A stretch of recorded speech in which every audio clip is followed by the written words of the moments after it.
Welcome to the Peace and Possibilities podcast. This is Julie Bruns, and you are about to be inspired. I am so excited to share my conversations with amazing people from all walks of life who figured out how to be happy, peaceful, and content doing work they love and making the world a better place so that you can see what's possible for your life. I can't wait to hear what you think. Send me an email and let me know one thing you're taking away from this episode. And never forget, anything really is possible. All right, welcome everyone to this episode of the Peace and Possibilities podcast. It is 2022, and this is this is going to be my 101 episode of the Peace and Possibilities podcast.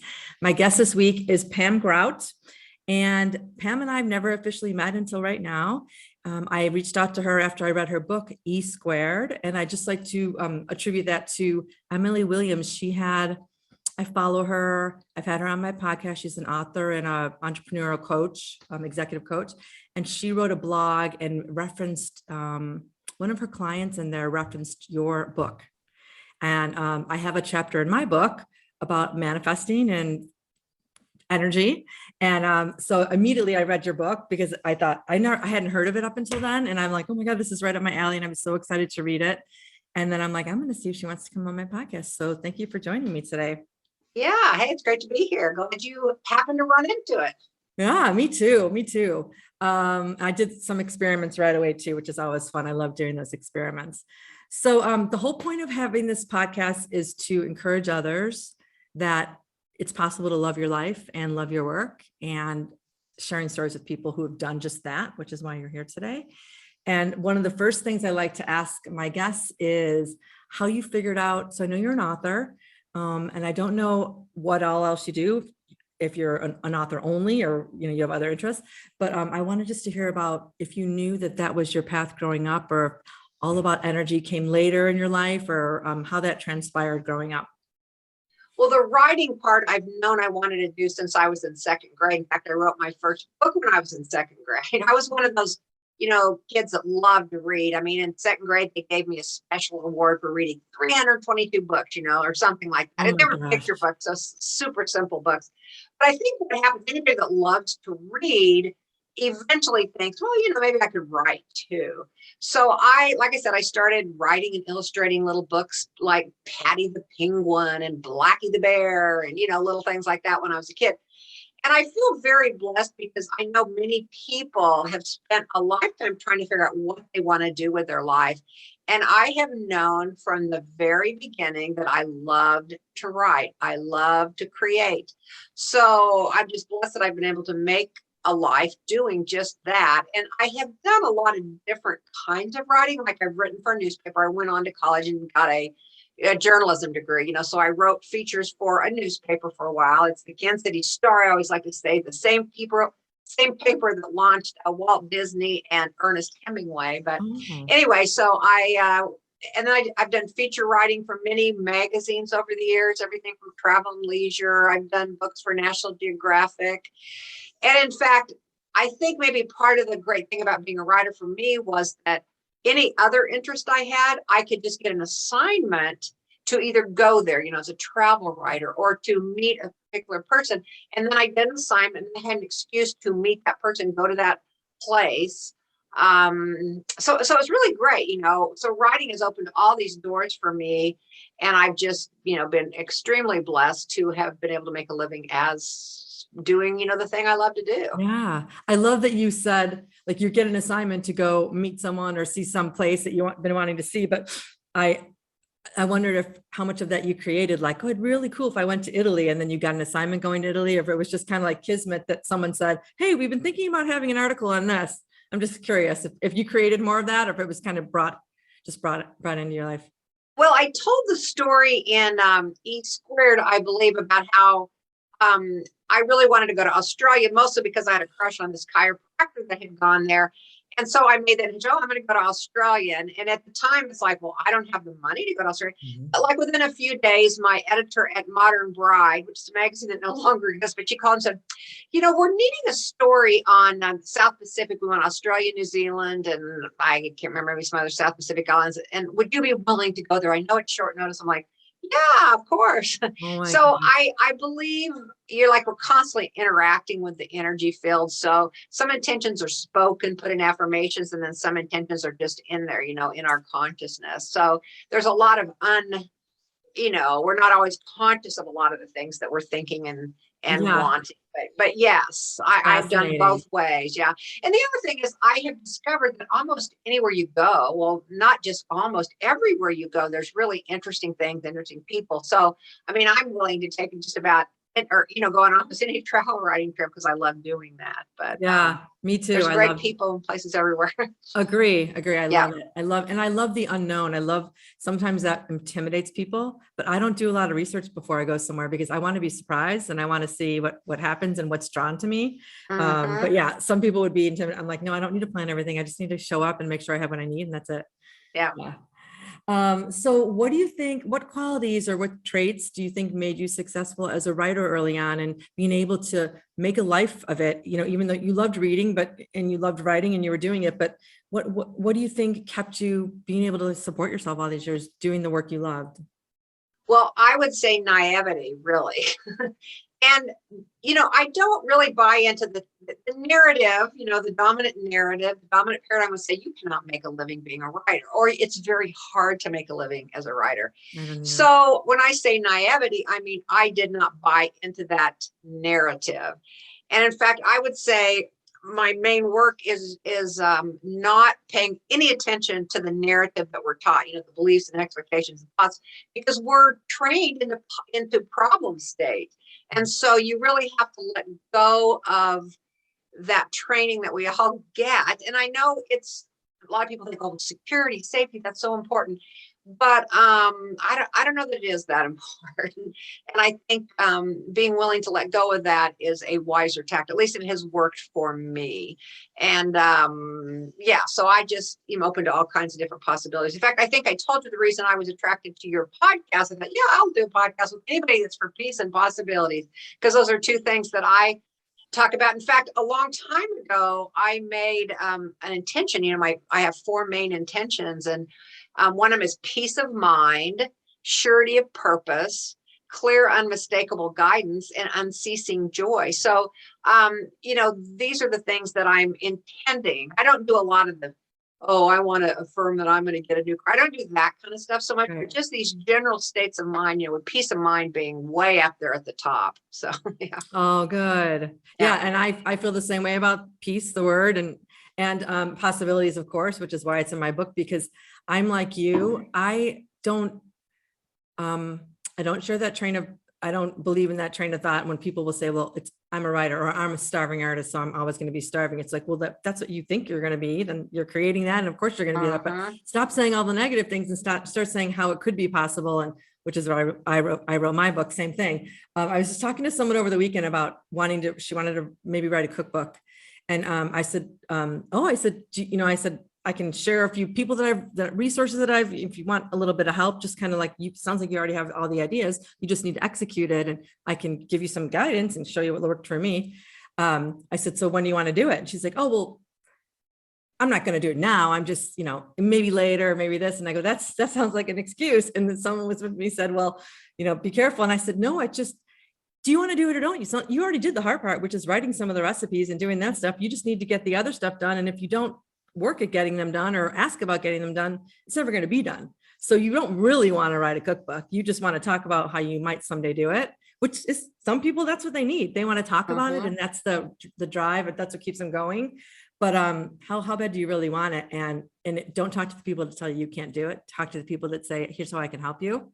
And if they're saying the wrong thing, just turn the other way and look for someone else to tell you the thing you're looking for. Yeah, I'm like you. I'm naivety. Like, if I tell people what I'm thinking about doing, they'll say, well, how are you going to do that? I've already figured out, I'm just going to ask this question or send this email, just like with you, and you will or won't reply to me. And maybe I'll follow up and maybe you'll reply after that. But if I told everyone all the stuff I was doing, I probably would never do it because people would try to talk you out of things. Right. And even that sometimes I think particularly like say a writing project, what do we want for, we have different motivations. Oh, we want people to go, oh, that's such a great idea. So that's enough. Like, oh, okay, someone thinks it's a great idea. So then we don't have to execute it. So if you really want to execute it, sometimes it's best not to tell people. On the other hand, I sometimes like to tell people because it like puts me on the hook for it. It's like, I said I was going to write this particular article. So then there's people expecting that. So I kind of approach it both ways, actually. Yeah, me too. Or I promise myself. I'm a person of my word with other people and with myself. So if I say I'm going to do something to someone else or to myself, damn it, I'm going to do it. Eventually, and if I don't, it's like, I just can't sleep, or I'll say I've changed my mind, but it's not because I can't do that thing. It's because I decided I don't want to do it anymore. Right. So, what advice do you have for people that are, I have boys, men, I would say one's in college, one's out of college, but you had to talk to people that age or talk to people in the mid-career or even people at the end that know that they're not done working, but they want to change something. What advice do you have for people that want to really do meaningful work and do something that really inspires them? And use their strengths? What do you say to people? Well, I mean, the first question is, why would you want to do anything but meaningful work or work that doesn't feed your soul? Because, we spend a lot of time working in our lives. And so to me, it's, so important to do something that you really enjoy, something that's worth your time and something that can get you jazzed, because you're going to be so much better at something. If it's something you love, you are going, like you said, you think about it. It's like, then it so captivates your mind that that's all you want to do. Or you're so enjoying it when you are working on it. So, people that, I want to have more vacation or more this or that. Well, that's cool. But if you're doing what you love, that's not the foremost thing of your mind. I mean, in other words, I believe in doing work that you love, not working so then you can go do what you love, I guess, is sort of my philosophy. So always go for the thing that makes your heart pitter patter. That to me is always the answer, no matter what. I agree. My husband and I see what you just described. I'm more like you, where like, why not do work you love? And because you have to work all the time anyways to earn a living. And he's more like, I work so that I can go do the things I love. And I do the things I love because I want to love my work. But at the end of the day, like you said, it doesn't, you're not pining for that vacation. You're not pining for that break from something. If you love what you're doing, you still need a break. You need to relax and rejuvenate and of course rest, but you're not aching for it like you would if you hated what you were doing, which of course takes up so much more of your time than anything else you're doing. So why wouldn't you have work doing that? I know, and I just don't think it's taught enough in junior high and high schools. And I think we're definitely talking about it more. And obviously there's tons of books about it, but it's more like, all right, just get this degree for what? So you can go get a job doing something you really don't care about because your parents told you you're good at it or you should be doing it. And then the problem is just perpetuated. And we end up with all these unhappy people that have to be on medication and aren't doing the things they love. And the thing you love is going to make the world a better place, right? The thing you love is the meaningful work you're doing is going to shine a light on you and then other people. And that's why I love hearing stories about people that are doing it, because it's like, it's proof. And if you don't have the proof, you don't think it's possible. Yeah. Okay. So what do you wish, if anything, I'm sure there's something you learned earlier in your life or career, like advice you heard later, wish you would known, or something you figured out yourself that you wish you'd known earlier? Well, let's see. I'm trying to think. Something I wish I didn't know. I mean, from the very beginning, I pursued writing for myself. I wrote for a newspaper for a while, but I was always sending out query letters from the very beginning, which is, a piece that I would be doing for myself. I mean, like a magazine would pay me, but it's, pretty much I'm a contractor to do that article. Boy, nothing springs to mind that I wish I'd have known earlier, because I feel like I forged that path always. I mean, I'd have stints here and there, maybe doing jobs, but not really much. I mean, I kind of started out on my own from almost the beginning. So yeah. Did you have encouraging parents, Pam, or like mentors in your life that like encouraged you to like, you're really good at this, keep going? Or were you more like, sounds like you're a little bit more like me, where you were kind of like figuring things out for yourself and then coaching yourself and going and doing things. Yeah, my mother thought I should be a computer programmer because that was just a new thing, and there'll be great money in that. So she didn't really encourage that. Um, you know, but I did, like, I had a writing teacher, maybe I can't remember what grade, seventh grade, maybe it was in high school, who said, "Oh, you're a really good writer." And that little compliment made a huge difference for me. I mean, I listened to that. I thought, oh, okay. So I think those words of encouragement from people are very important. So yes, I definitely did have that. And then I did have a woman that hired me to do some writing for her, and she was making a living as a freelance writer. And I think I still had a job at that point, but she was doing it. So I guess I saw her. So I guess she could kind of be a mentor for me. But I don't know. Like I said, I was just naive. And plus, another thing, I live in an area where at that time it was really inexpensive to live. So, you didn't have these huge, in fact, that's what you asked what advice I'd give to somebody. Don't take on a bunch of debt. Don't take on, don't buy a giant or rent a real expensive apartment or get a big mortgage, because then that does tie you to that thing you don't necessarily want to do.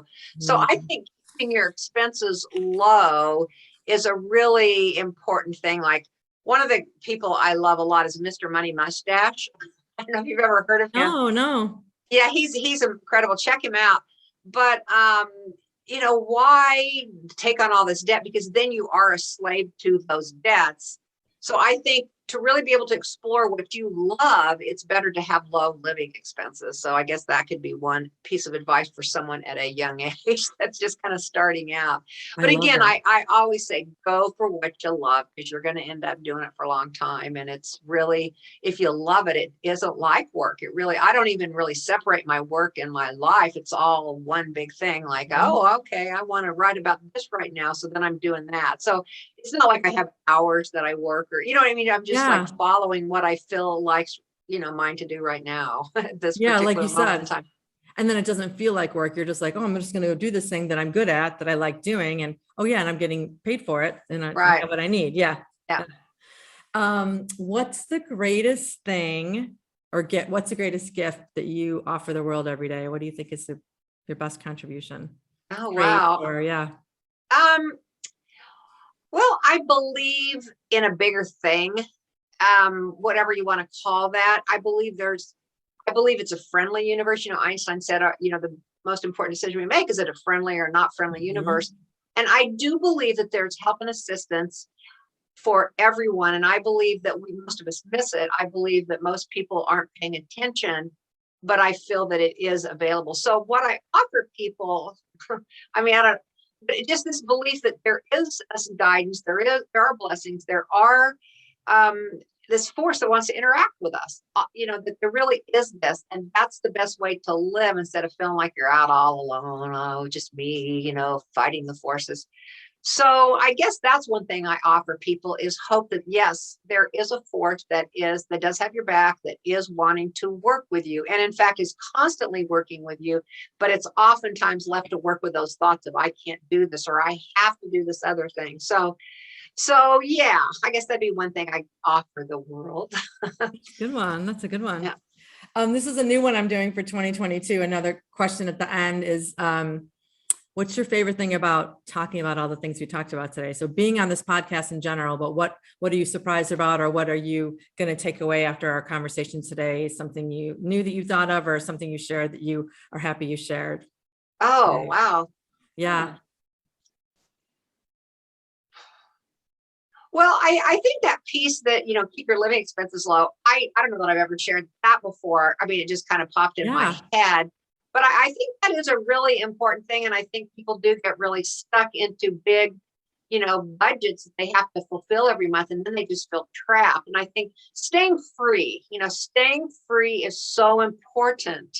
So I would say maybe that do everything you can to stay as free as you can, in mind, in finances, in everything. Yeah. I love that, because the freedom that you have from doing the work you love and being able to have a life you want, is such a great place to be and feel. And you're right. I think especially young kids, I'm thinking about my sons. It's like, you get a good job so you can have a nice place, so you can travel or do fun things.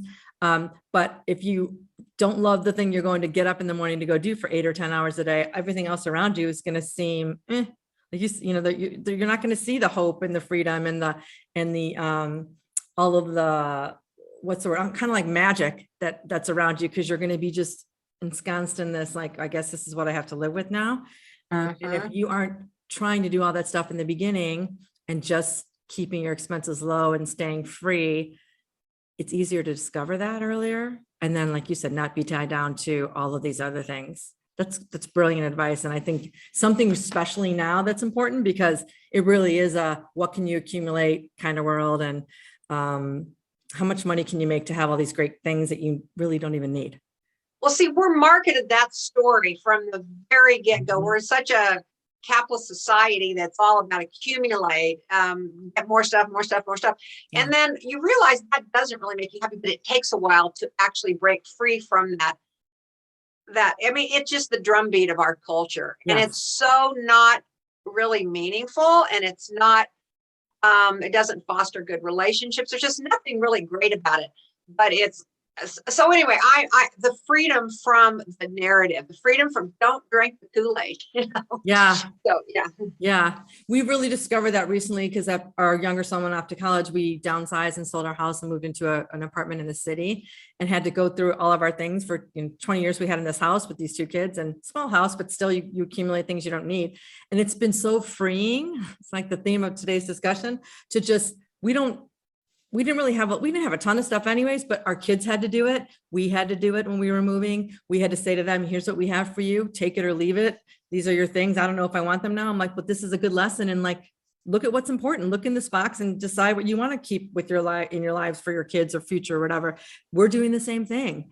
And it's nice to have all this extra space that we wouldn't have had we still been in that house and just living in that same kind of mindset and, time. So yeah, it's been a good lesson for us and for them. And I'm almost wishing we had done it even sooner, because it's very freeing to say, like, these are all the things we need. We don't need a 3-bedroom, 2-bathroom house. We need a 2-bedroom house with, we don't need lots of storage or whatever it is, Yeah. Nice. Yeah. So, so I don't even know what are you working on now? Or what do you tell people what you would, if they wanted to see more of your writing, or I don't know, do you contribute to magazines still, or what's your? Occasionally, but I have a blog and I write on there pretty regularly. Again, it's more like, okay, I've got an idea and I think I'm going to write something. So I do that. I'm still, I'm working a lot on my foundation, I started for my daughter. So that takes up a lot of my time. I've got a What's your book blog? project.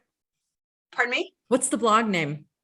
Oh, it's just my name, pamgrout.com. And there's like, I don't know, 1,000 articles on there. Awesome. By now, there's probably 1,000 different blog posts. It's totally free. People can, if they want a daily dose of inspiration, they can go on there. I don't write it daily, although sometimes in my life I have done it daily, but there's a lot of blog posts on there, a lot of stuff to read that can inspire people. So, that's out there for people. I still have my travel blog as well. And, you can find out about my books. I've got 20 books. Those are listed on there. So that's a good place to find me if anybody wants to find out more about me. So, yeah. What's your favorite thing about your E² book? I was going to tell you what my favorite thing is, or what do you, it's hard to talk about your book because now that I've written one, I know what people are like, what's your favorite chapter? What's your favorite thing? Just different things stand out to you each day. So if we were to encourage people to read that book, which I definitely want to encourage people to like do the experiments yourself. You're telling everyone how it works, but you're saying, don't believe me, do this and see for yourself. What's one of the most impactful things, or that people write and tell you, I tried this and you were right? Just curious. Well, I get emails all the time that start with, you are never going to believe this. So it's been and I get people, the book's been translated into 40 languages. Wow. I mean, I've been all over the world speaking about this book, from the Philippines to Finland to Peru to Japan. I mean, you name it, I've been there. And so it resonates across the board with people. And again, it's the fact that there is this force that wants to interact with us, that is interacting with us, but we're not always aware, but we're not using it to our benefit. Yeah. So I think the most meaningful thing for me, I love the entire book because I mean, that's what I believe, it's what I wrote.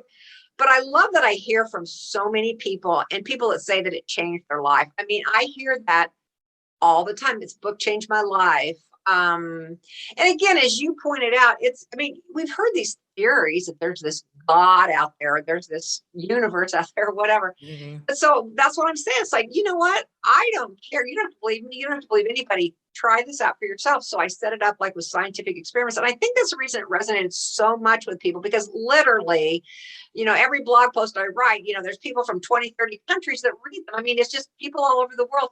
And I love it because it's made the world a really small place, because no matter where you go, we're all the same. And I love that concept. As much othering as people want to do, the truth is that we are all one, and we are all, basically wanting the same thing. So it's been very rewarding to me to hear from so many people that my book has impacted. So I would say that's been my favorite thing about that book. Yeah. And I mean, obviously it was a New York Times bestseller, #1 on the list. So it gave me financial freedom for the rest of my life. I mean, I like that part of it. There's just a lot of things I like about that book. But honestly, as I said before, the most fun part was just writing it, because that's what I love to do. So I got to write about something that I love. I love this topic. I think it's the only conversation that really matters. Possibility. What are the possibilities? Yes. That's the conversation that matters. Quit talking about what we see now. What I know. can be, and anything can be if we just use our imagination and create it. I love it. I love it. Let me just share a quick story about an experiment I did from your book. So I forget which one it was. It's in the earlier experiments. I think there's 8. Are there 8 or 11? 9. Okay. And one of them was go out and think about, go outside, take a walk or whatever, and think about, you had said in the book, beige cars, and you'll start seeing all these beige cars. You're like, but if you want to be really brave, substitute with green, because it works either way, but green's obviously less common, because so many people that are more skeptics, like my husband is one of them, and he'd say, well, of course everyone's got beige cars or black cars or whatever. So instead of doing the beige, because I'm one of those people where I wanted to prove it even more, I'm like, green, I'm gonna look for green. So I went for a walk. I go for walks every day in the city, and this particular day I'm like, I'm gonna see green cars. And you can read more about actually how to do it, but first of all, I saw 3 of that green cars on my green. No one ever has green cars, right? So that's a miracle in itself. But they were taxis. And in Chicago, I'm in Chicago, there are not a lot of taxis because everyone's Ubering and using lifts, right? So you rarely see taxis. And when you do, they're usually yellow or white. Well, there's this new slew of green taxis. I didn't know this. And my husband's like, oh yeah, I've seen those. I'm like, I've never seen them. And I walk every day in the city. You don't even walk in the city. He drives to the suburbs. So I just thought, I came home that day. I don't even think he was home. And I just came home and I was like smiling from ear to ear, because I was like, this stuff works. It's not rocket science. It's real. It happens. Like you said, it's happening all over all the time. It's just a matter of, are we interacting with it? Do we choose to believe it and see what's possible? But I was just like, I would see one and I smiled. I'm like, okay. And then I saw the second one. I'm like, okay. And you have to laugh and smile, because yes, you're focusing on it. They're being drawn to you. That taxi could have gone down a different street. I could have gone down it. I walk a different way every day. It wasn't like my usual path. So that was just really fun to see and do that experiment. Well, here's an even better. I've heard from a lot of people that said, yeah, I want to do red cars with polka dots. And, thinking, we'll never see that. I have gotten so many pictures from people that have sent me purple with yellow stripes or whatever it was. I mean, you did green, but some people have done really far out, like bright orange or whatever. Yeah. And sure enough, they would still see it. And so yeah, that's been a lot of fun too. And everybody, people go, how do I do this? I do it your way. You chose green. Do it if you want to choose, pink cars with purple spots. Do it that way. Right. And then just let it happen for you. Yeah. Just be open. That's the big thing. Again, it goes back to freedom, openness. Yeah. Let it be open. I love that. Yeah. Be open and let it happen for you. Yeah. I love that. And that's a lot easier too. I've been teaching my kids this for a long time, and I'm a big effort person in that I like to take action and make things happen, but it's because I am excited about something. So I'll send the email, I'll write whatever it is, but that's just more like, all right, I'm going to do this. And then in between I'm doing these other things, I'm going to do this. And whatever else happens for that other thing I put out there, I'll see about that later. But it's a lot more fun to work that way than to just say like, why hasn't it happened yet? Why hasn't it happened yet? It's like, all right, well, life is happening for you, not to you. It's not happening yet. Concentrate on something else, and it either will happen or it won't, because something else will come in that you wanted and didn't know you wanted or whatever. And it's just a more fun way of living too, more exciting and everything. For sure. Yeah.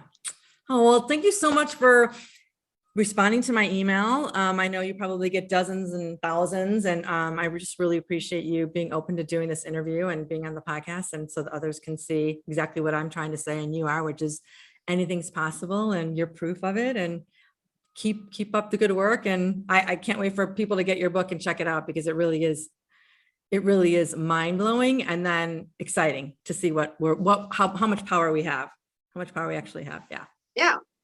Great. Well, thank you, Julie. It's been fun talking to you. You too. Take care, everyone. Bye. Okay. Bye. Thanks for listening. I hope you loved this episode. Don't forget to like us, subscribe, review, and share it. I hope you were truly inspired.